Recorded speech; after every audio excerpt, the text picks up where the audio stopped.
guys, Al here, welcoming you back one more time to Make a Killing Selling Fitness and Martial Arts, where we're going to teach you everything you need to know to go from where you are to where you want to be.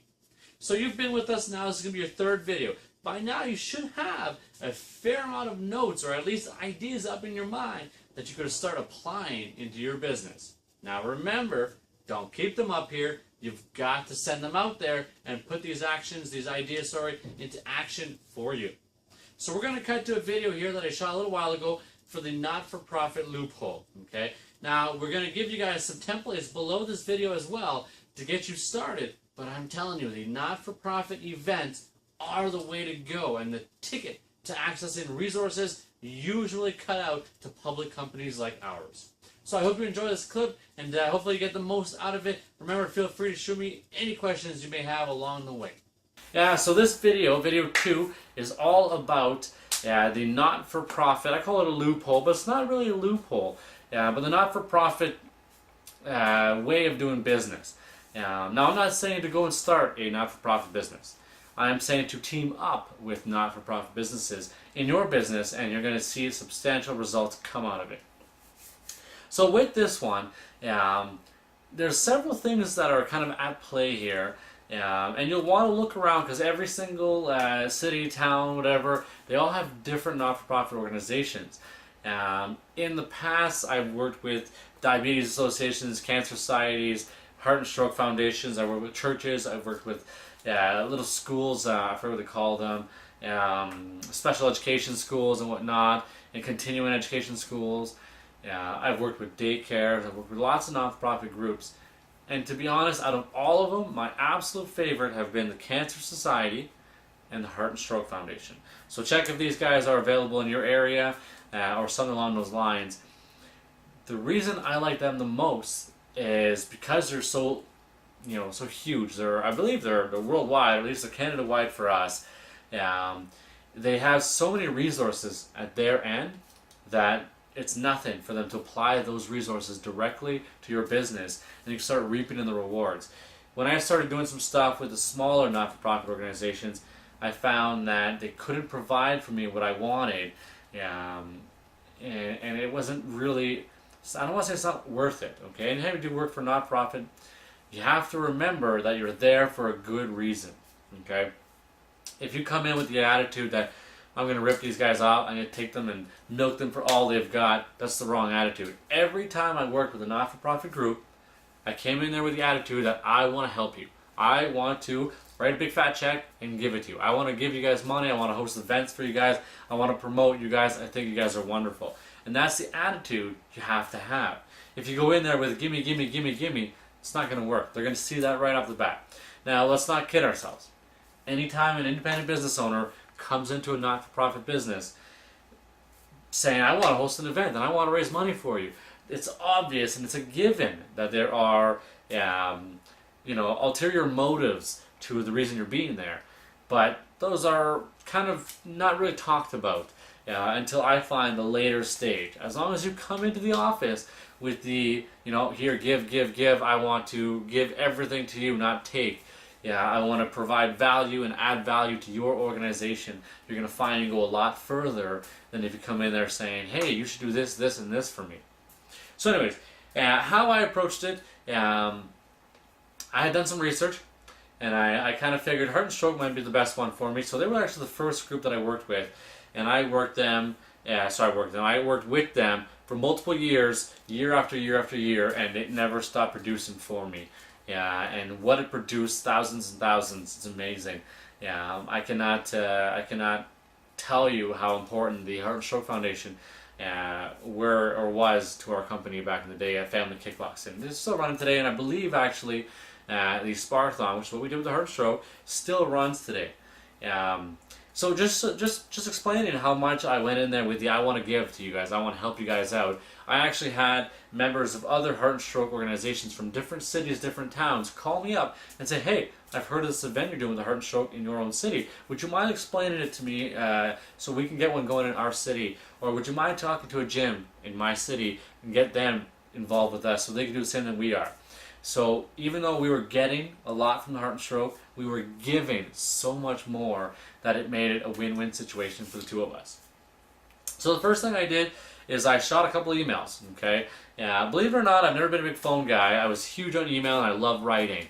Yeah, so I was always a big email guy and I was really good at writing emails.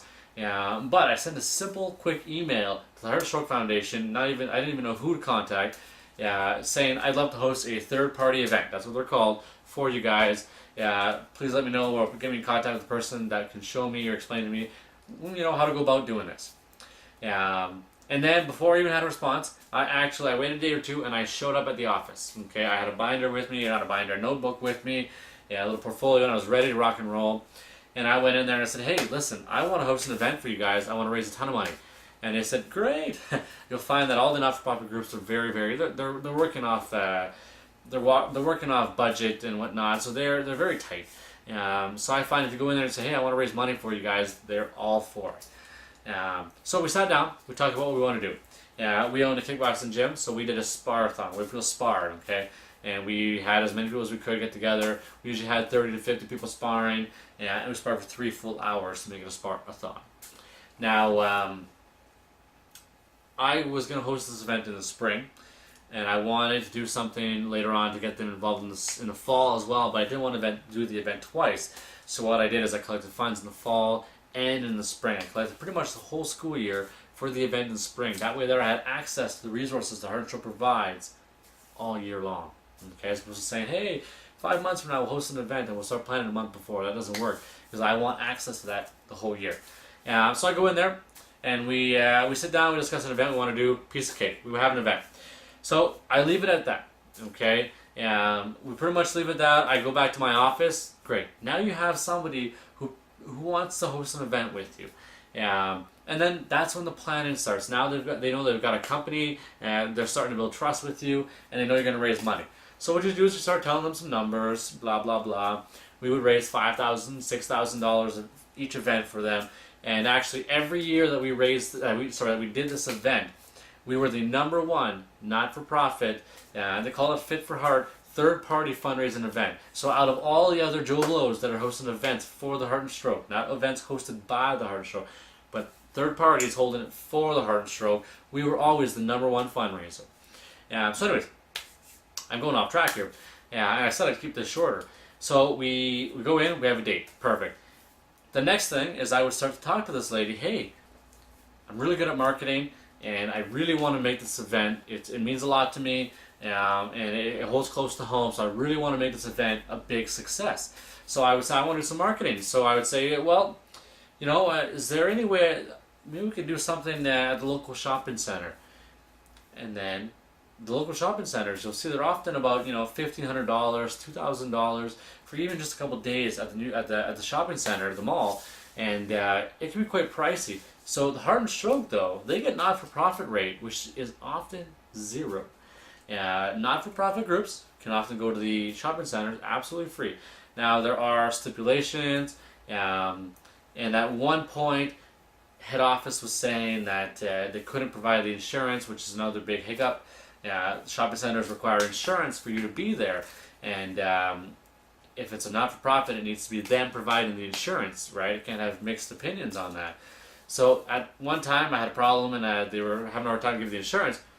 So what the Heart and Stroke actually did is they officially registered me as a volunteer for the Heart and Stroke Foundation, and then that was perfect. And it wasn't a lie, okay? I was volunteering for the Heart and Stroke. I was hosting an event for them. So once I was an actual volunteer of the Heart and Stroke Foundation, there was no problem getting insurance for me to be at the shopping center. Now, the deal was very simple.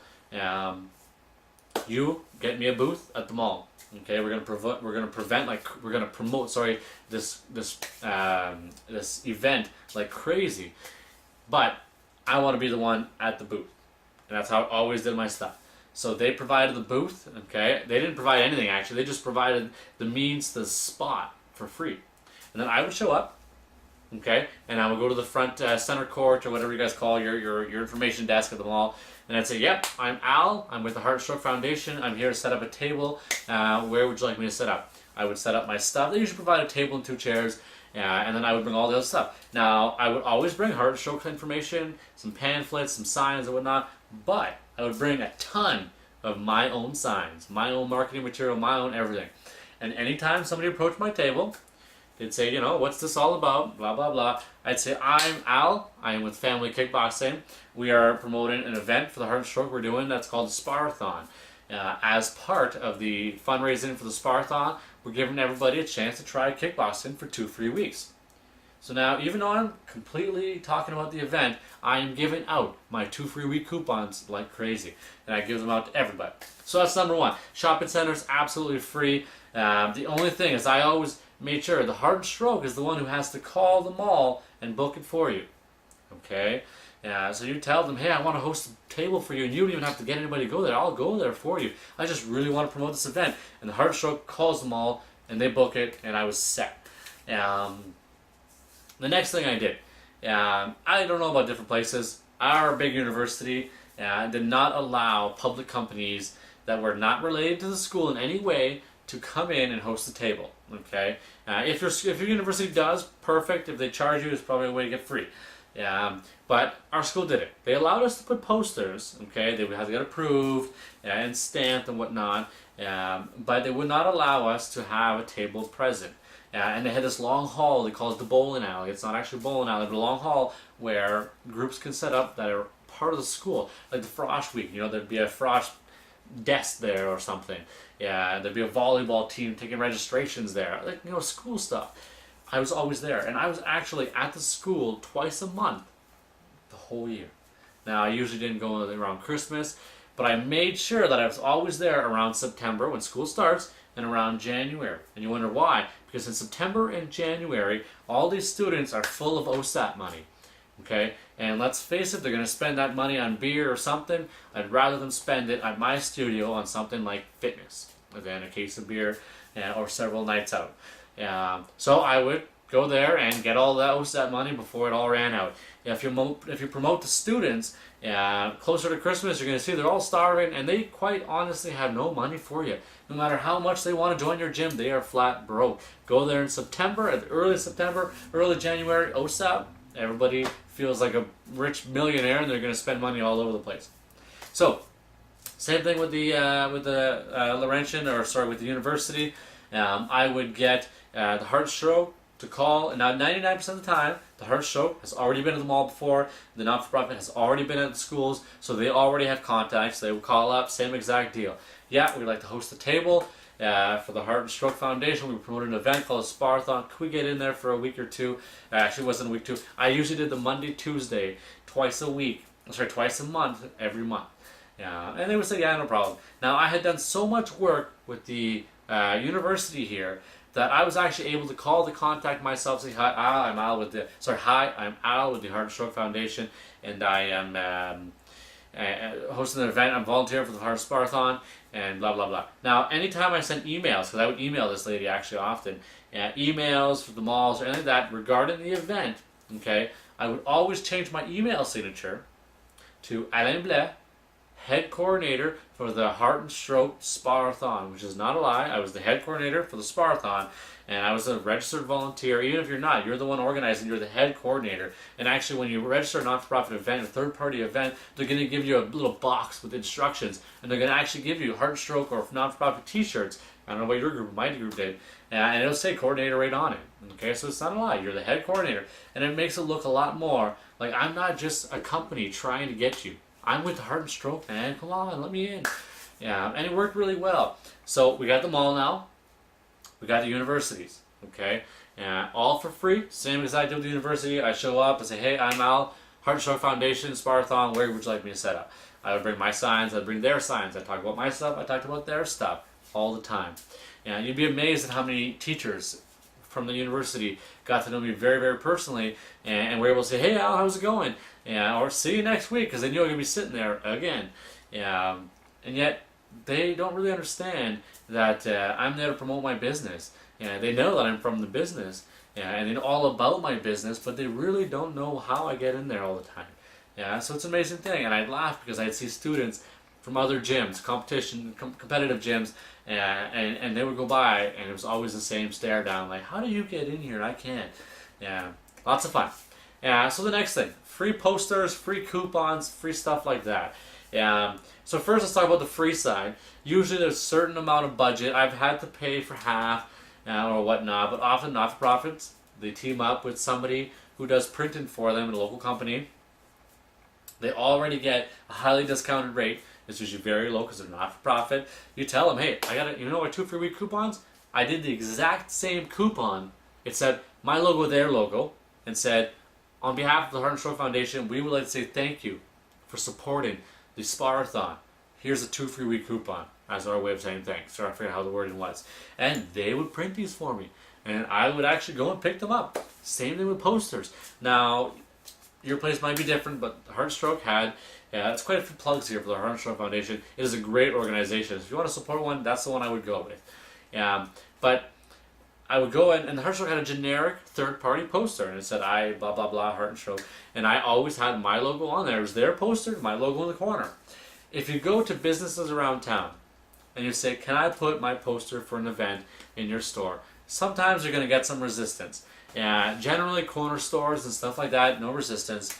But if you go into doctors' offices and stuff like that, they might say, you know what, your poster looks like shit. Get out of here. Yeah, we don't promote outside businesses. No problem. I understand that you want to be very clean and proper.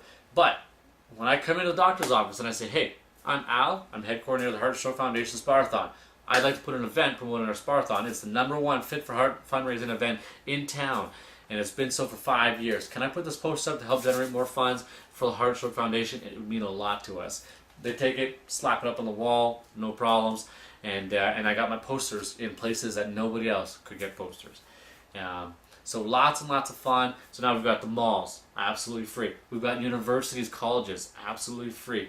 We've got posters, coupons, absolutely free. I have had to pay some half the rate or whatnot.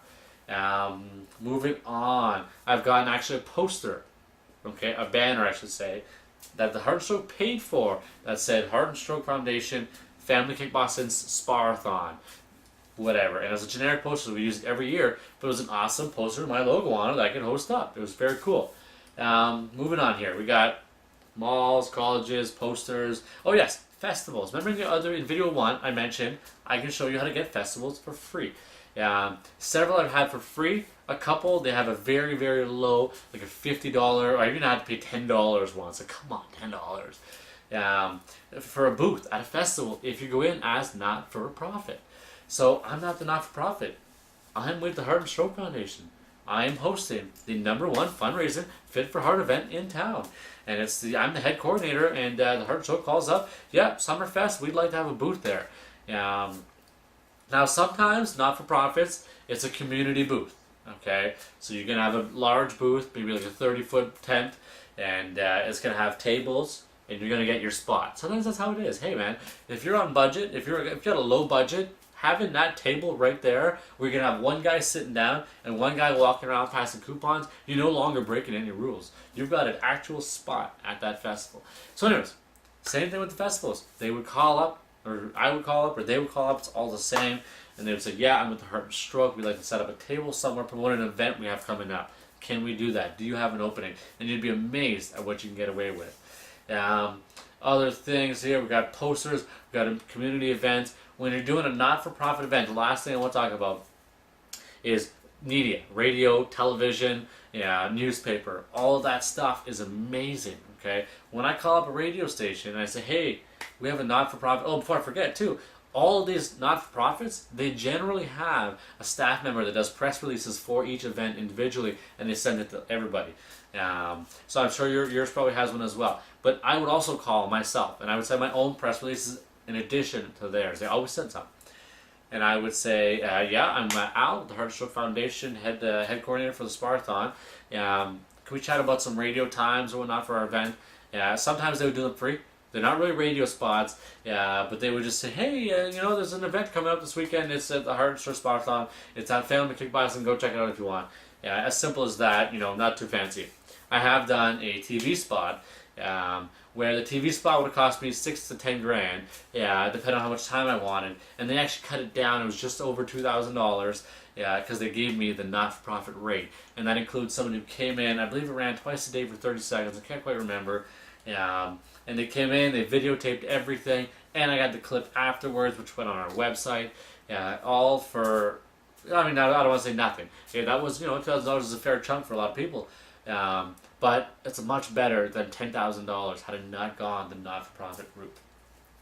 So let's recap real quick. You go into a not-for-profit group, you tell them you want to host a third-party event. Now, sorry, before I forget, the reason all of this works, and the reason I kind of call it a loophole, even though it's not a loophole, is because you have to be in the mindset that we're going to raise money for this company. Now, actually, let me talk about that a little bit. You want to raise a fair amount of money, okay? So the way we did it is we had a Sparthon in February, okay? And the reason it was February is because February is the Heart Month, okay? And we were doing it for the Heart Stroke. So it was only kind of cheesy that we had in Heart Month. But I wanted access to schools in September. So what I would do is all of September, I would give 5 to 10% of every membership purchase to the Heart and Stroke Foundation. You don't have to, but that's what I did. So let's just say, whatever. I end up writing another $1,000 check out of that month. No big deal. And that allows me that full 3-month period before the new year where I can be at these shopping centers and whatnot, all for absolutely free. Not free, of course, you are paying a certain percentage of your membership. But that's what I did. And then in December, I would start promoting the February event. I recommend a little bit longer, but we had so many events running every month that I found December gave me just enough time that I could focus on that many events without losing track of everything. So in December, I'd start promoting it. Now, the Heart and Stroke provides pledge envelopes that all these people collect money for. The Sparthon to participate, we built it up. It was an amazing thing. So we really pumped it up, got everybody stoked about it. But there was a minimum. Okay, you had to raise $50 minimum to participate. That's something we did differently. But not only that, we wanted to reward our students for their effort. So we gave $1, or I can't remember. It could be 1 or 5 for every $5 that they raised per person. Okay, what that means is it's a $50 entry fee, minimum fundraising, whatever. And if somebody just is lazy and they take $50 out of their pocket, they throw it in, they write Joe Blow $50. Here you go. They would get $1. Okay, and the reason is that $50 came from one person. We would give $1. I can't remember if it was 1 or 5. $1, we'll just say, for every person who gave a minimum of $5. And the reason, and we tell them, we explain all this in the info pack, we would put our info pack in the pledge envelope, which we would give out. And the reason we would do all this is because we wanted to reward our students for the hard work of having to actually collect money. Okay, so we know it's a pain in the ass. We know everybody's out there collecting money, so we're going to give back. You raise $50, we'll give you $10 or whatever it was. In membership or whatever's the lowest for you. Us, membership's easy, it's just a number. It was off our pro shop or anything like that. So again, it was $5 per person that was there. It was those who had to work. If you're really lazy and you just throw one $50 bill in there, hey man, I'm not giving you that much because you didn't really work that hard. That's the way we did it. We raised the minimum, and we had all kinds of additional prizes. I had called all over the city. I got all kinds of donations to us saying, hey, I'm Al, head coordinator of the Heart Stroke Sparthon, and I would like to put you guys on the sponsorship page. Is there anything you guys can provide for us? Some gave money that we just went to the pot, and some gave prizes and stuff, like physical prizes from their business that we were able to add on. So we had like top fundraiser. Even though they have their own prizes for fundraising goals, we had ours as well. The winner got a 1-year membership and stuff like that. So a lot of fun. Come the event day, lots of pictures, lots of good stuff, and you have a blast, okay? I know they usually recommend that you have all the funds collected by the event day. I never did it that way, and I told them because some people bring in funds that day. So what I would do is I would have the Sparthon going on, I'd have a pot. And then I would have anybody coming in, volunteers, or not volunteers, sorry, people that come in to watch. I'd say, who are you here to support? They're usually here to watch someone. They don't just stroll in. Oh, Kathy in the far corner. And I'd say, okay, throw your toonie in there. If you ask, who are you here to support? It's implied that you're going to put some money in the bowl, and then you're going to go visit your friend. And that's how it usually went. And when they see money in the bowl, they just take out some change, and they throw it in there, no problem, a lot of fun. Remember, keep the event very, very fun. We had a kickboxing club, and we ran a Sparthon for the Heart Stroke. It was amazing. Nobody ever got hurt. It was all about family friendly. It was awesome. Anyways, and then what we would do is we would collect the money, and then anything that wasn't in an envelope or whatnot, we got to write as our donation. So like all the bowl collections and all that, we could write family kickboxing on the envelope, put all that in there. So you got a little tax cut in there as well. Because all the people who collect the pledge envelopes, that's not actually your money. So you don't get the receipt, they do. And then the Heart Show would call us 2 weeks later and they say, hey, we've tallied up all the money. It's $5,000. And then we say, okay, great. They say, when do you want to do a big poster presentation? We say, I'll tell you what. I got a class that starts at 6, and I got a class that starts at 7. So the best time is 6:55. Okay? Right pretty much before the first class ends and the second one starts.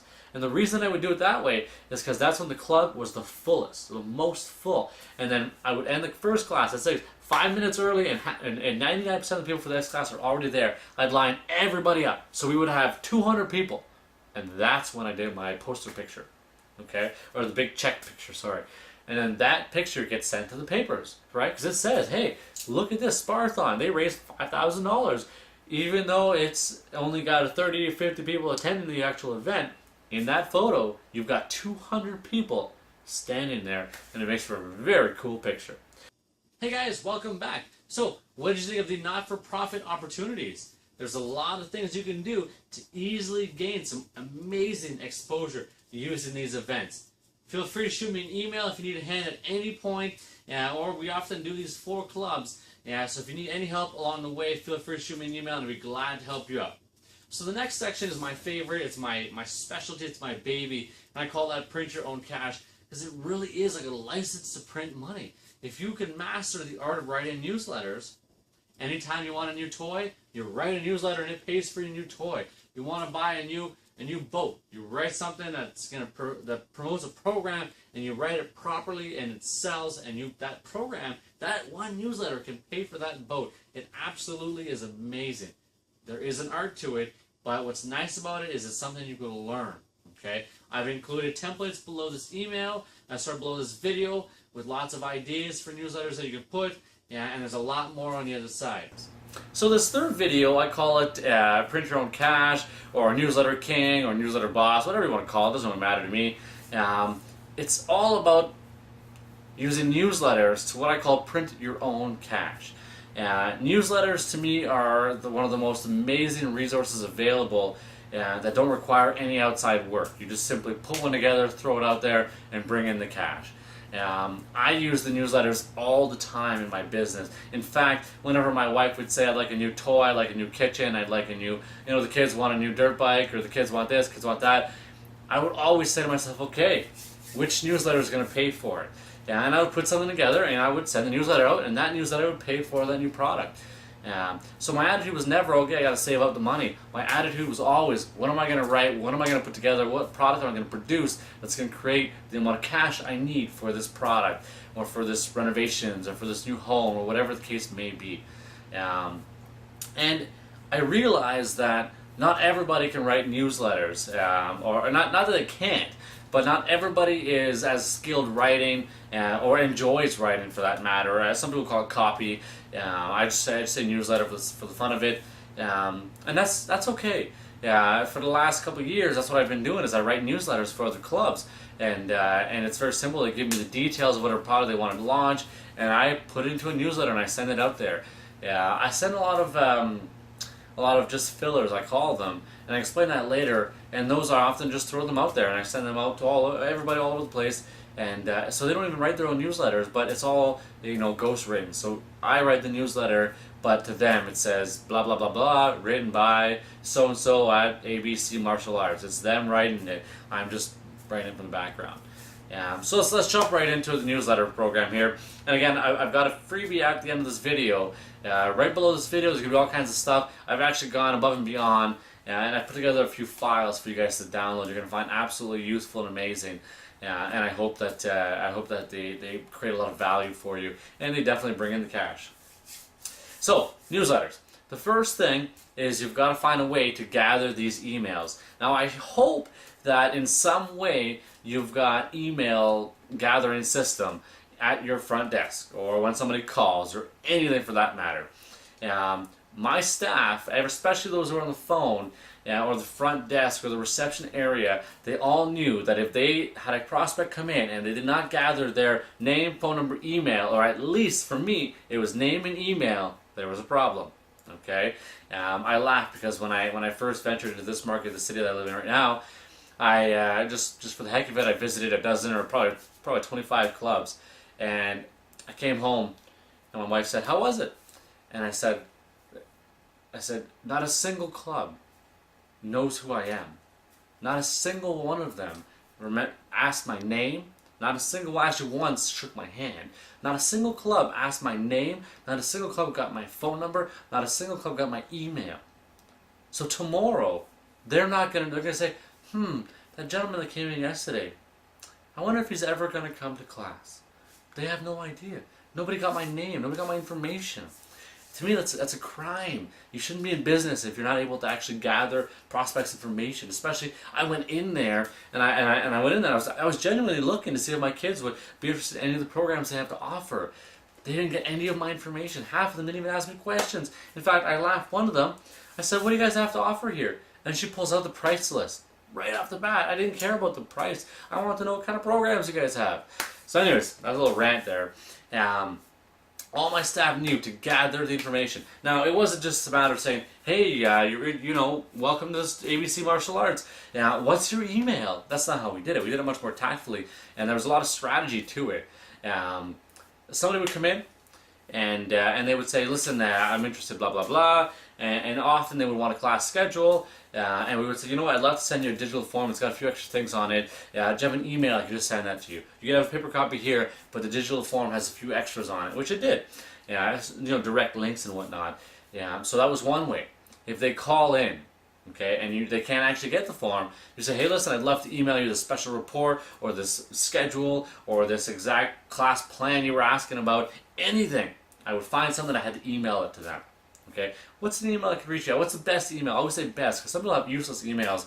You want to make sure that you think, okay, what's the best one? So they had a little bit of thought into it. It's okay, this is my best email to be perfect. Whenever somebody called in or asked in, I'd always say, "Hey, I just go, guys, I'm Al." And automatically they would say their name. It's just common nature. When somebody calls in on the phone, blah, blah, blah, blah, from Family Kickboxing, "How I may help you?" Blah, blah, blah, okay, no problem. And who am I speaking to? This is a very easy question to ask. Right away you get their name. We never ask for the phone number when they're calling because we get caller ID. So we always have the phone number there, no problem. But it was the email we wanted, okay? And the email went directly onto the newsletter list. On our disclaimer when they come in, first thing they come in, there's a sheet on there and they say blah, blah, blah. We don't call it a disclaimer, okay? We call it a congratulations sheet, but it's a disclaimer. And it's congratulations to your first class, a couple things you got to take care of, blah, blah, blah. And there's a bunch of things that are automatically checked off, and then they got to sign off at the bottom, and they got to fill in the little part Q. But on there it includes things like, a photo of you might be taken during class, and that's just the way it is. Or your email will be added to the newsletter list. So unless they uncheck that, it's going to be added to the newsletter list. Another thing is we had opt-ins on our website, and they were never, "Please join our newsletter list, we need subscribers." They were always, "Hey, subscribe to our newsletter list, we'll send you this free report on how to lose 10 pounds in 2 weeks," or something like that. It doesn't matter what it was. And almost every page on my website had a newsletter list. An opt-in for the newsletter. And they were all a little bit different. The kids page had a kids one. The family one had a family one. The blah, blah, blah had a different one. They all had different ones, but they all filtered to the same newsletter because that's the one I use for everything.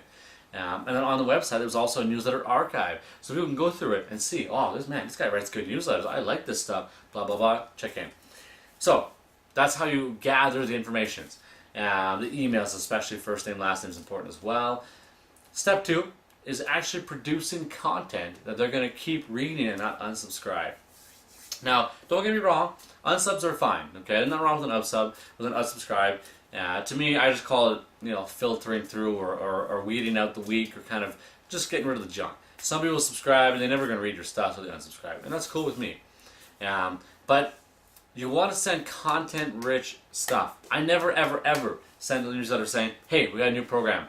We have a sale, and we have this." Okay, just plain like that. Never had that. It was always tons and tons and tons of content. My club, even though it was a kickboxing studio, it was 99.9% health and fitness focused.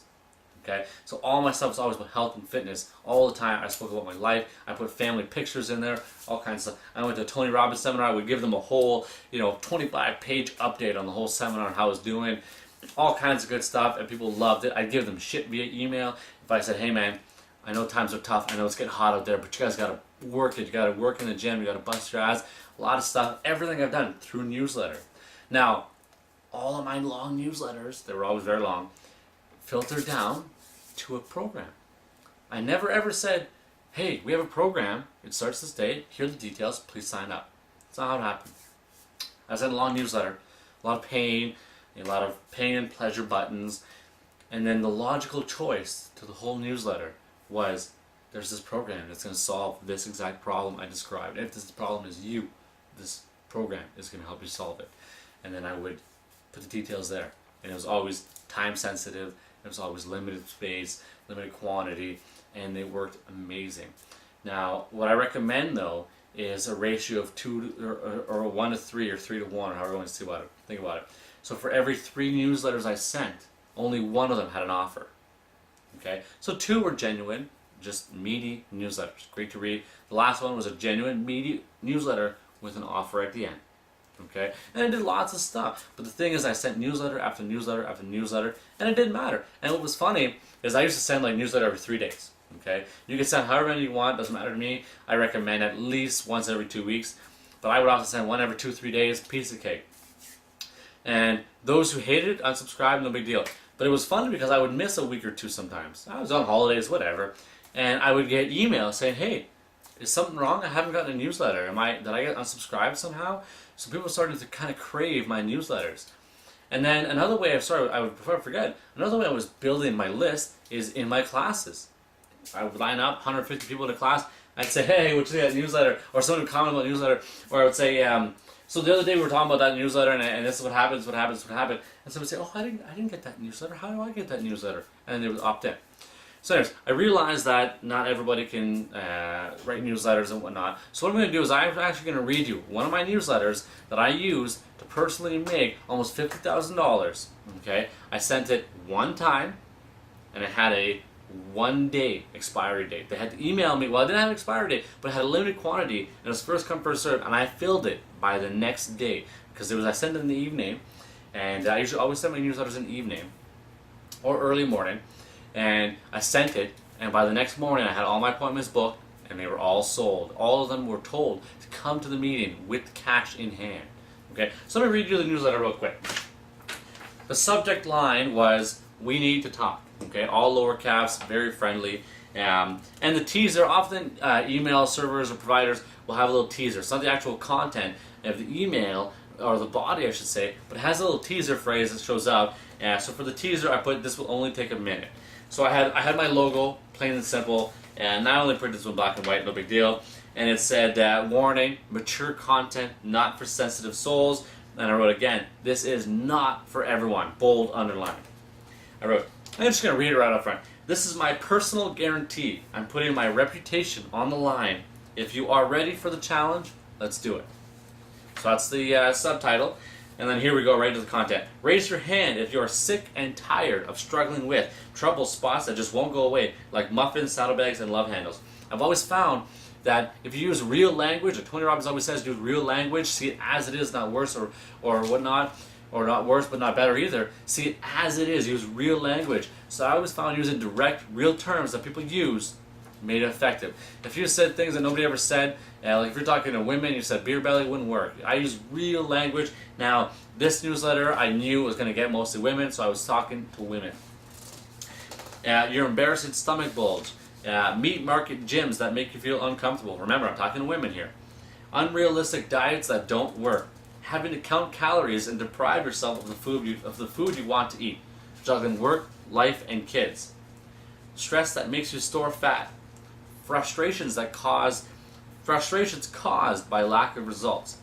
Having your sexy pants hanging up and having to wear your fat pants. These are all just right at the front. And there's a bullet form. Where am I going with this? Why am I being so direct? Maybe even more so than usual. People know I was usually pretty direct. I want to really weed out the weak. Now this phrase here is very important because anybody who reads this and hesitates, they are now classified as the weak, and there's kind of an inner battle where they don't want to be the weak. So just saying, I want to weed out the weak, those who aren't, those who can't handle it, get out of here. I'm automatically challenging the human being, and human beings just accept challenge, and they're just going to fight for it, and they're going to want to go even more, even if they don't even know what it is. Just that phrase makes them, I can do it, I'm good, I'm not the weak.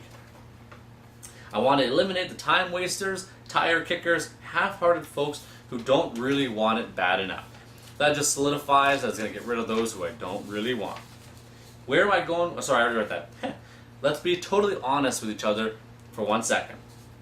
How many of us really, and I mean really, want it?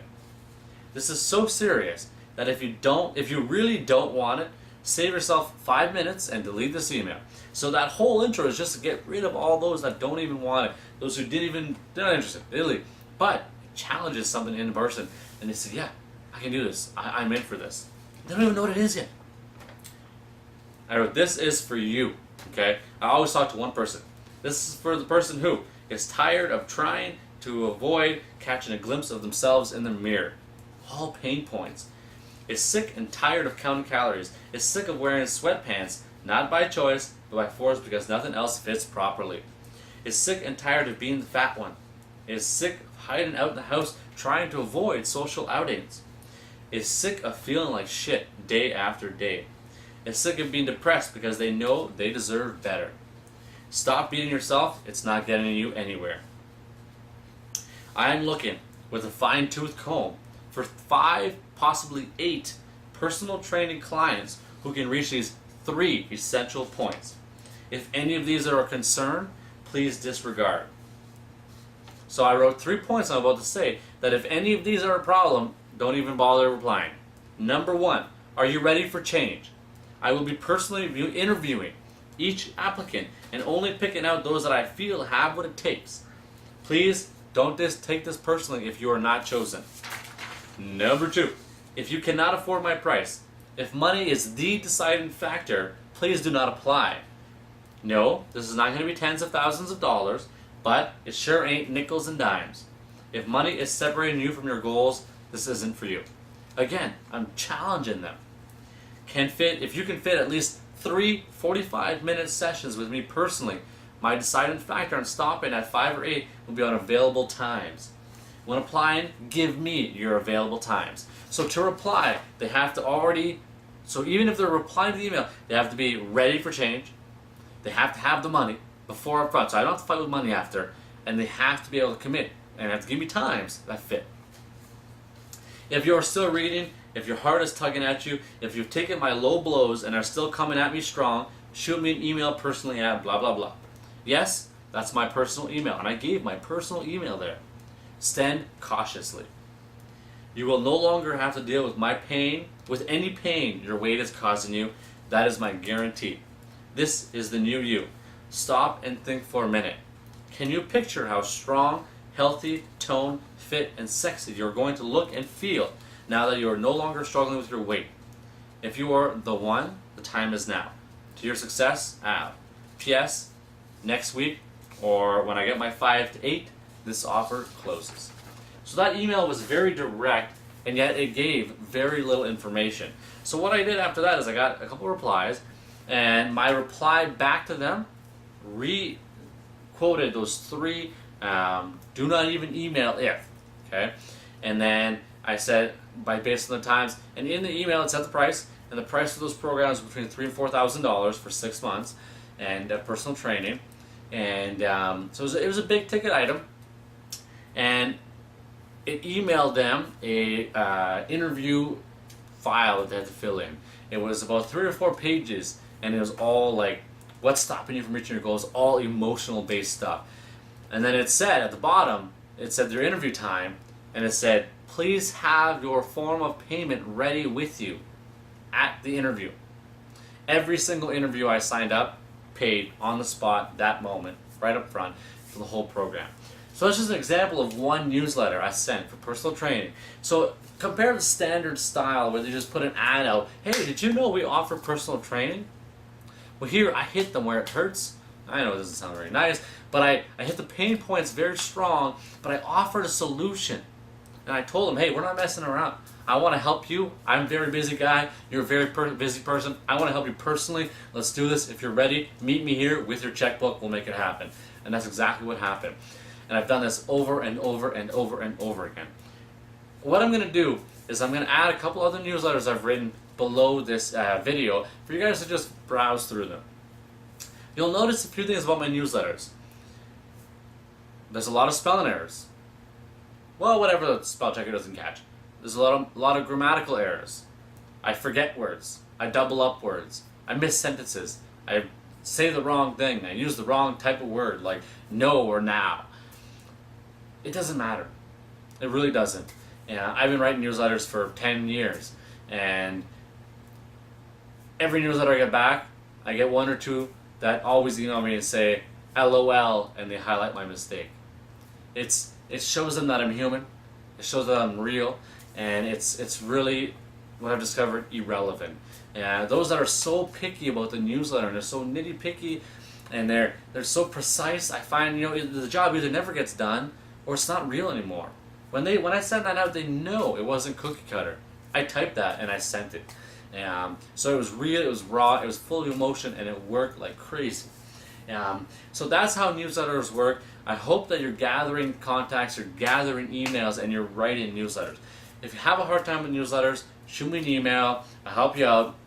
If you want me to write them for you, let me know what the type of business you're in and how often you want the newsletter sent out, and we can work something out. I can tell you what we usually do. I'd love to help.